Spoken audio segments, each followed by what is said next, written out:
자, 시청자 여러분들, 지금 야심한 시간에 대박 사건 하나 터졌죠. 여러분들 지금 네이버 실시간 검색어에 손혜원 민주당 의원이 올라오고 있습니다. 여러분들 이 아줌마 누군지 아시죠? 얼마 전에 그 신재민 기재부 전 사무관이 양심 폭로하셨을 때 그거 막 돈 벌려고 하는 거라고 맹비난 막 퍼붓다가 인터넷 여론이 심상치 않으니까 이제 글삭제를 했던 바로 그 아줌마입니다. 좀 비겁한 행동이었죠. 여러 가지 의미로 참 대단한 아줌마죠. 예, 바로 이때 이 아줌마입니다. 자, 여러분들 그리고 보세요. 지금 난리가 났습니다. 부동산 투기 의혹으로 손혜원 씨가 난리가 났어요. 목포 문화재 지정 전에 그 문화재 거리 같은 거 지정되기 전에 손혜원 씨 및 그 측근들이 무려 인근 건물만 집중적으로 9채를 매입했고 단 1년 뒤 건물값은 4배가 올랐다고 합니다.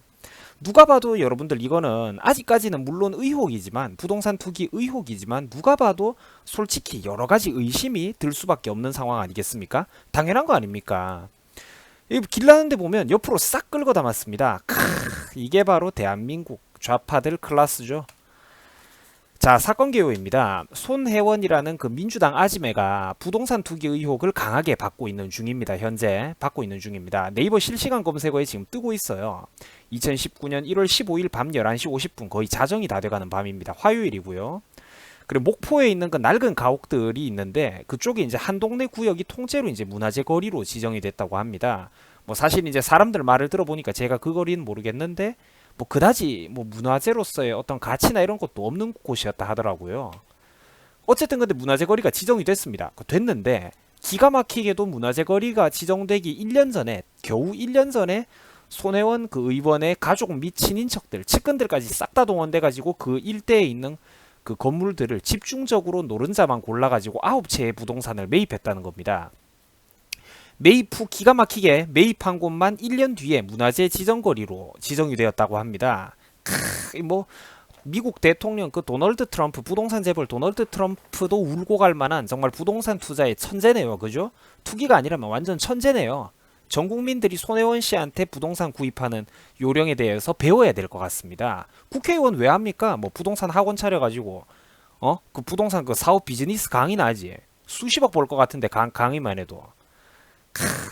1년 만에 땅값이 4배 상승하고 개보수 비용마저 국가가 지원한다고 합니다. 문화재 거리니까요. 냄새가 납니다, 여러분들. 너무 구려도 너무 구려요. 자, 여러분들 본인이 가족의 친인척 측근까지 엮여가지고 9채씩이나 건물을 매입했던 사건입니다. 단 1년 만에 건물값이 4배가 올랐어요. 누가 봐도 여러분들 의심이 되죠. 냄새가 나는 건 당연한 겁니다. 아직까지 확정된 건 아니지만 우리가 의심을 하고 냄새를 맡고 이 사람을 좀 삐딱하게 볼 수밖에 없는 건 사실이야. 내부 정보를 가지고 이 사람 말고도 사실 전수조사해 보면 여러 정치인 엮인 놈들 수두룩하지 않을까 냄새가 납니다. 이거는 뭐 여당이든 야당이든 걸린 새끼들 싹 다 모가지 날려야 되겠죠. 진짜 이건 정말로 여러분들이 국회의원 옷 벗기고 검찰 수사할 그런 사건 아닙니까? 뭐 이거는 뭐 제가 좌파들을 미워하긴 하지만 혹시나 여기 보수 우파당에도 엮인 놈들이 있으면 싹 다 대가리 잘리기를 내가 빌겠습니다. 이런 놈들을 도려내야지 나라가 삽니다. 아, 여러분들 그리고 참고로 손혜원 씨는 문재인의 부인하고 40년 지기 동창이라고 합니다. 뭐 그냥 그렇다고요. 저쪽 애들은 무슨 뭐 인신공양이니 정부가 일부러 모 선박을 침몰시키려고 국정원이 철근 콘크리트를 배 밑에 심어놨네 뭐 이런 개소리들까지도 잘만 해대는데 뭐 영부인이랑 손혜원 씨가 친구라는 팩트야 뭐 제가 말 좀 하면 뭐 어떻습니까 여러분들 그죠? 뭐 그냥 끼리끼리 잘 만났고 아 그래 아줌마 둘이 보기 좋다고요. 내가 뭐라고 아무 말도 안 했어 내가. 자, 여러분들 이거 보세요. 이게 바로 좌파의 민낯입니다. 자기들은 욕심 없다. 세상 착한 척 다 하고 부자, 재벌, 기업가 및 그 기타 물질적인 것들에 대해서 허구한 날 욕만 해대면서 조선시대 유교 탈레반 십선비들 같았던 이 좌파들의 민낯 참모습이 바로 이런 식인 겁니다. 아가리로만 청빈 검소를 강조하는데 이거는 옛날 유교 선비들도 똑같았어요. 조선시대 때. 하지만 누구보다도 물질적인 것에 환장, 입으로만 청빈과 검소를 떠들었지 누구보다도 물질적인 것에 환장하던 것이 바로 조선시대 때 기득권들의 모습이요. 부패한 관료들의 모습이요. 민주당 좌파 국회의원들의 민낯과 참모습이 바로 이런 식이란 말이죠. 부동산 투기, 부자 욕하면서 지들도 강남에 아파트 서너 채씩은 가지고 있고 이런 식으로 지방에서조차 정부 개발 정보 미리 알고 있다가 노른자위들 쏙쏙 빼먹습니다. 물론 아직까지는 유죄라고 어떤 사법부 판결이 확정이 난 건 아닙니다. 의혹입니다. 그놈의 빌어먹을 의혹.